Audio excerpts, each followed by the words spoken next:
ఫలించాలి, విరాగాలే ఫలించాలి. ఆ సీతారాముడు తాడు బొంగరం లేనివాడు, పెళ్ళొద్దు పెటాకులొద్దు అంటూ వాగుతాడు. మీరు కూడా ఆయన మాయలో పడి బీజులు పట్టుకుపోతే నేనేం కాను, ఇల్లేం కాను.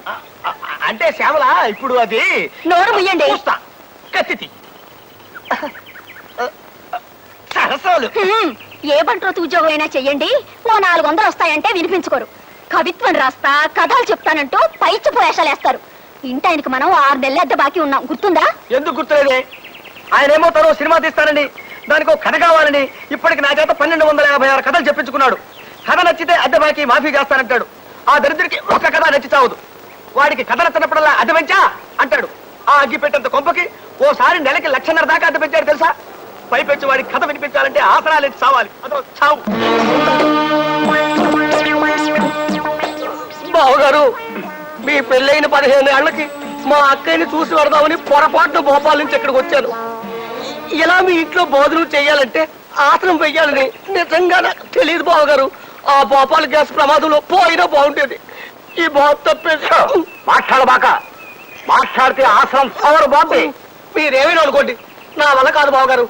ఈ ఆసనాలు వేయడం నా వల్ల కాదు. నేను పోతా, బాబాలు పోతా, నేను పోతా, బాబాలు పోతా. ఇప్పుడు ఎట్లాగెళ్తావయ్యా? ఇప్పుడు రైలు లేదు. లేకపోయినా సరే పట్టాలుచ్చుకుని పరిగెడతా. నేను పోతా, బాబాలు పోతా. అదేమిట్రా తమ్ముడు, ఎక్కడికి? అక్కయ్యా, నా ఒంట్లో ఉన్న అవయవాలన్నింటినీ సాకలి మూట కట్టినట్టు కట్టిస్తున్నాడే బావా. ఈ ఆసనాలు వేయడం నా వల్ల కాదు. నేను పోతా, బాబాలు పోతా. అదేమిట్రా, ఓ 4 రోజులు ఉండేళ్ళు.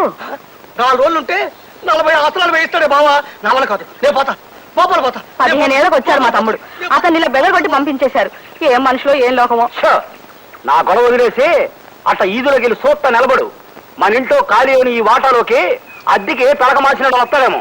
మరే ఈ వాటా ఖాళీ నెల కావస్తోంది. ఎంత నష్టపోతున్నామో. అదిగో ఆ ఎదురుగుండా ఉన్నాడుగా సీతారామారావు, అతనికి భయపడి ఎవ్వరూ మరింత దిగడం లేదు. చచ్చిపోతున్నాయి వెధవ గోలతో. రామరామ. కవే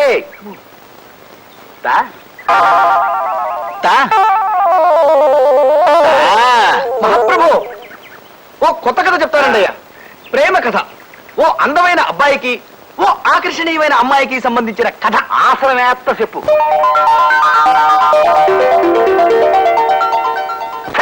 ఇంకాపు.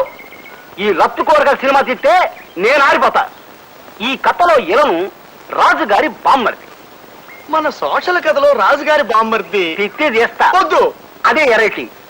రాజుగారి బామ్మర్ది కిరీటం పెట్టుకుని వస్తాడు.